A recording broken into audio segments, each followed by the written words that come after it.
तो अक्सर बच्चे मेरे से आकर पूछते हैं कि सर जब हमें दो संख्याओं के लिए उनका एचसीएफ और एलसीएम दिया गया है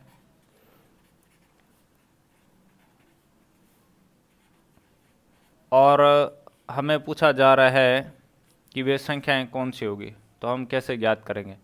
तो मैं बच्चों को एक बात बोलता हूँ, क्या बोलता हूँ कि जब आपको संख्याएं पता नहीं है और एचसीएफ दे रखा है, तो एचसीएफ कैसे आता होगा। देखिए मैं एग्जांपल लेके दिखाता हूँ। जैसे आपके पास एक संख्या है 16 गुणा एक्स, यानी एक संख्या की फैक्टर ये है, दूसरी संख्या की फैक्टर है 16 गुणा वाई, जहाँ एक्स और वाई क्या है, आपके को प्राइम नंबर है। तो एचसीएफ आपका कैसे आता होगा, ध्यान से सुना। एचसीएफ में क्या लेते हैं, कॉमन फैक्टर, यानी एक यहाँ भी 16, यहाँ भी 16, 16 आ जाएगा। यानी आप अपना रूट में जाओ कि एचसीएफ कैसे आया होगा, ऐसे आया होगा, तो उसका उल्टा कर लो, वो संख्याएं उल्टे मान लो। ठीक है, कैसे, मतलब 16 आया मतलब एक, दोनों में 16 एक फैक्टर रहेगा।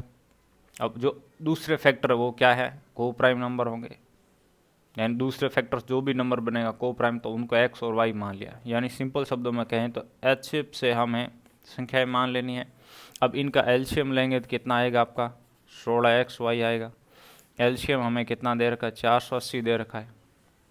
ठीक है, यहाँ से 16 का भाग किया दोनों साइड, तो यहाँ 16 16 कट गया, यह 16 से कितनी बार कट गया, आपका 30 बार कट गया, यानी एक्स वाई बराबर 30 आ गया। 30 के हम टुकड़े करते हैं, कितना आता है, 2 गुणा 3 गुणा 5 आता है। ठीक है, तो 30 में आपका को प्राइम नंबर कौन आ गया, एक, तो आ गया 30 और एक।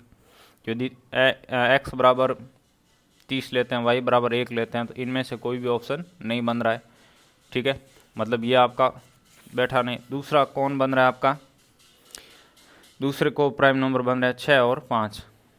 इनको लेकर देखते हैं। यहाँ एक्स की जगह लिया हमने 6, 16 गुणा 6 कितना आ गया, 36, और 3 के लिए आ गया 96 आ गया, और एक जगह लिया हमने 5, कितना आ गया 80।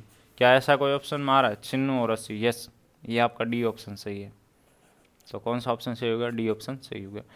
उसके अलावा को प्राइम नंबर कौन बनता है, आपका ये बन जाता, देखिए 15 और 2 बन जाता। उसके बाद आपका 10 और 3 बन जाता, लेकिन हमारा इससे काम बन गया। ठीक है, धन्यवाद।